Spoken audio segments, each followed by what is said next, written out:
If we have standardized data and standardized projects, we can start thinking about how we're going to extract that information out of P6. You totally can pull all of this information from P6, but what can happen as you start to get from 10, 20 to 100 to maybe even 1,000 projects, it will become a very challenging process to open up all the project files or export all the project files, and that's where you're going to start shifting to taking the data from Primavera P6 and extracting it through some sort of database. Now, I'm not going to deep dive into how to do that. There are plenty of videos on it. I'll link one below by Julianna Smith that is absolutely amazing on how to do that. But what I do want to talk about are some of the tactics that people forget when they go through that process. So you got to remember, Primavera P6 on the back end is just a series of spreadsheets and project tables. I think there are hundreds of them. If I remember correctly, there's really only 5 to 10 that actually matter. But what consistently happens is when people start to extract that data out of Primavera P6, they start to name it funny things. I don't know why this is. But for example, maybe they'll name the start date from Primavera P6, they'll name it to early start. This constantly happens, and it's a challenge if it gets mislabeled. So what you want to do is first map out where your data is going to go. It's going to start from Primavera P6. It's probably going to go to a database, and then there's going to be an output to it. That could potentially be Power BI or something like that. Once you've created that overarching system map, it's then important to think about what is your detailed Rosetta Stone going to look like. Work with whoever is setting it up or yourself if it's you, and create that Rosetta Stone that explains the different mappings from Primavera P6 front end to the database that you're working with. So that way start date matches start date. This will save you a ton of headaches later, and then you'll be able to, when you get into your reporting tool, be able to quickly create reports without having to figure out what the data means or what this field is. If going out there and mapping all the databases and then trying to recreate all your reports in Power BI seems too crazy for you, there's other solutions that exist.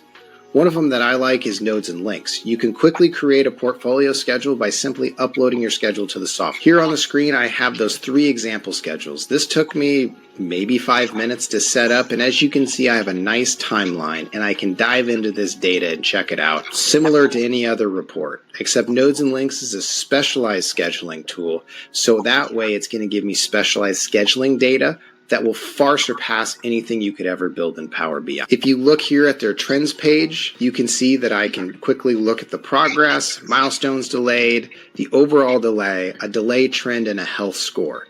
Everything here is completely modifiable, and if you'll notice why there's lots of zeros is because I uploaded fake schedules without anything in them. So if you're a little overwhelmed or think Power BI is an overcomplicated solution, check out Nodes and Links and see if maybe that's a solution for your program. Let's move on to step 4, which is creating the report.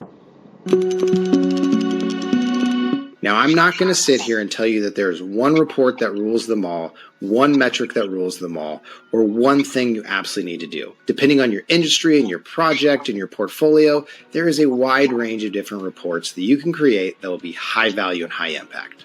But what I can tell you are 3 lessons from creating thousands of reports across my career. The first one: less is more. Every single report or dashboard should probably only have 1 to 2 pieces of data.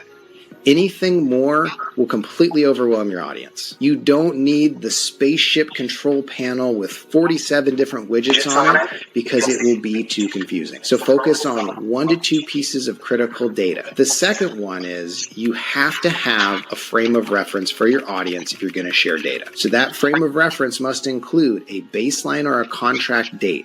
What date is the project supposed to hit? What is the current forecast? And then lastly, what is the trend to that? If you're showing a negative 37-day variance for this update period, is that good? Is that bad? No one knows without a trend. Maybe it used to be negative 100 and you've just gotten 70 days back. Maybe it's been 0 and you lost 30. Without that trend information, the data doesn't tell the story. So always, always, always include those 3 points. Lastly, you're going to need to be able to tell the story. Data is just one piece of the puzzle. And in those last examples I mentioned, you can tell that even if you just put that data up, it's not going to tell the story. So leave room in your report to be able to convey to your audience what is going on through the portfolio data that you're pulling up. When you add that commentary, to make sure that there are components of it that are actionable. What should people be doing now that they've read your reports? Let's move on to section 5, aligning people and projects.